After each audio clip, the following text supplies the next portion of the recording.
ऐको दाजी, अहो दाजी लागते की दाजी, माफ करा दाजी, ऐको.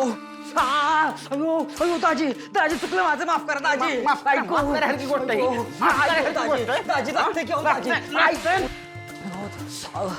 करताना अक्कल नव्हती काय लागतंय म्हणतो. आणि हे तू कोणी सांगितलं होतं आगाऊपणा करायला? अरे त्या कृष्णाईची पुण्याईन तुझा चक्रमपणा साऱ्या गावाला ठाऊक आहे. काही करता काही झालं असतं एखाद्या वार करायला ना, कृष्णावर कोणी आळ घेतला नसता. तुझ्या माझ्यावर आळ घेतला असता गावकऱ्याने, घरदार पेटून दिलं असतं आपलं. अरे तुमचा मेंदू का चरायला जातो का? हा, एक शब्द बोल नकोस, थोबाड बांध. अरे त्याच वार करायच्या पंक्तीमध्ये आपला नवरा बसला जेव्हा, तो दिवा वंशाचा दिवा म्हणतीस ना. आम्ही दोघं त्या पंक्तीत जेवतो, एवढं पण ध्यानात आलं नाही तुझ्या. आला तसा गेला असता नाही का फटक्यात. बघा आता माझं हे प्लॅन नाही, ह्यावैन त्यावैन. अरे आईचं गिळा मिळतं बाबा, आता गिळा की गपचूप. दे तुझ्या जीवाची वळवळ आज नाही पाहिजे. हा, अजिबात नाही पाहिजे. थोबाड बांध एकदम. लय ऐकून घेतलं तुम्हा बहीण भावायचं. आणि तू रे, इथून पुढे जर तुम्ही दोघांनी मला न सांगता काय आगाऊ कुटाणा केला ना, तंगडे तोडून कुत्र्याला खाऊ घालेन मी. हा, माझ्या इतकं वाईट कोण नाही सांगून ठेवतो. आणि तू इथून मोर ते घर आणि खानावळ जायचं इसरून. हा, लई मेहनतीने वाढविले, तुमच्या बापाची पेंड नाही.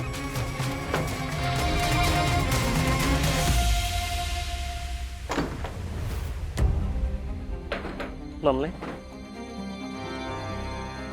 जागा खाली पाहिजे म्हणून तू जीव घ्यायला गेलीस? का केलीस असं?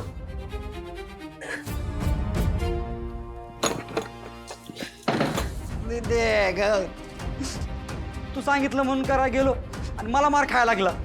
चुकलीस तू. नाही तिथे एक शब्द बोलायचं नाही. तू काहीतरी बोलायला जाते आणि बोलतात काहीतरी प्लॅन करते बघ. राहू दे.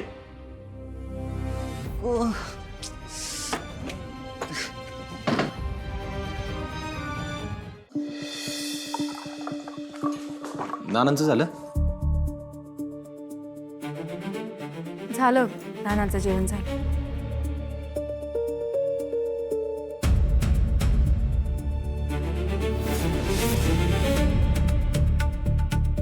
मातोश्री, तुम्ही नाराज आहे का माझ्या वाजून? तू खोटं बोलला आमच्याशी. मातोश्री, कधी कधी लेकराला वाटतं की माझंच खरं आहे आणि आईला बी वाटतं की माझंच खरं आहे. पण अशा टायमाला नातं बळकट होण्यासाठी एकमेकांनी समजून घेतलं पाहिजे, असं एका कीर्तनात ऐकलं मी. त्या कीर्तनात हे बी ऐकलं की माणूस उभ्या जन्मात आईचा उपकार फेडू शकत नाही.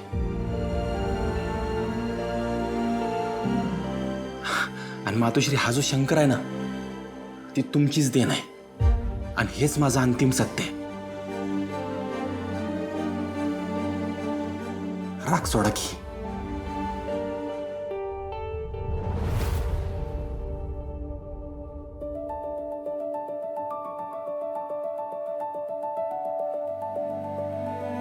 आता या मातोश्रींचा अंतिम आदेश.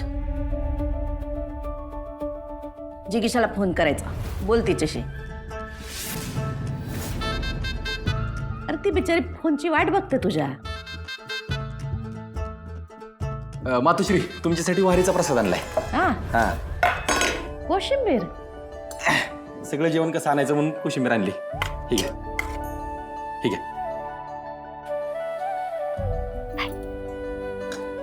थांबा, तुम्हाला चमचा देतो खायला.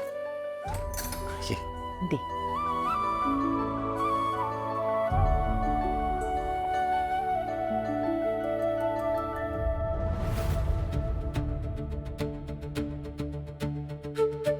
वा, छान आहे की चव.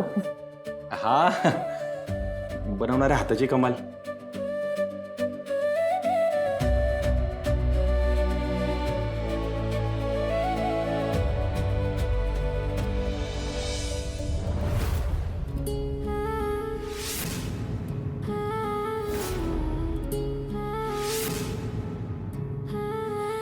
मोठ्या विश्वासाने पाय धुवून घरात घेतलं, पण त्या इंदूनं माझ्या चांगुलपणाची माती केली.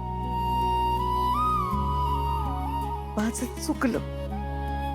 नाही आई, तुझं काय बी चुकलं नाही. तू अजिबात मनाला लावून घेऊ नकोस.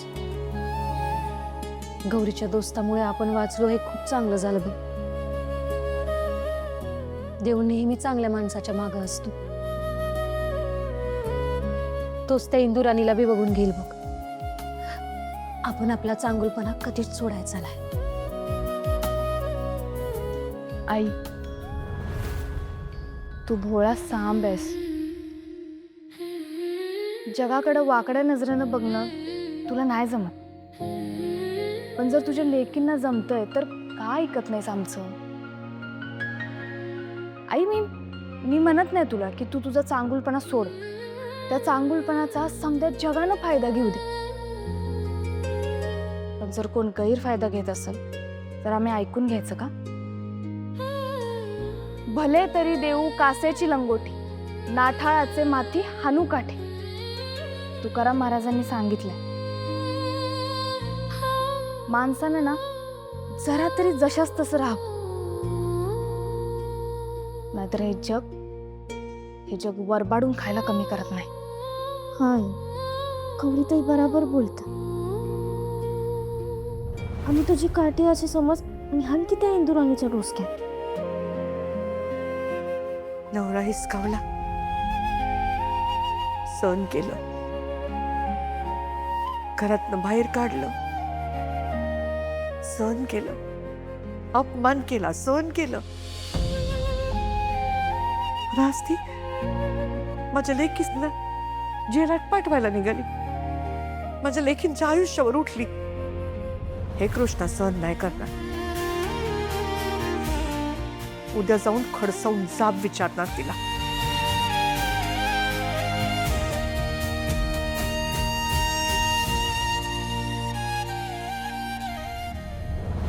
डोन्या डोन्या डोन्या, अरे काय प्लॅन केलं होतं आणि काय झालं?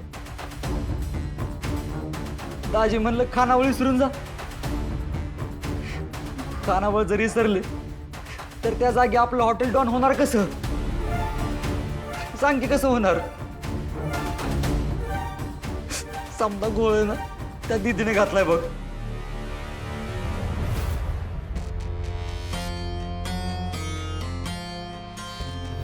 घ्या धाकटी आई, घ्या.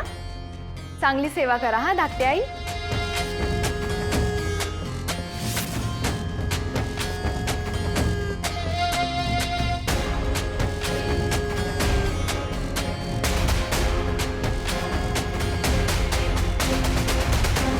ए दीदी,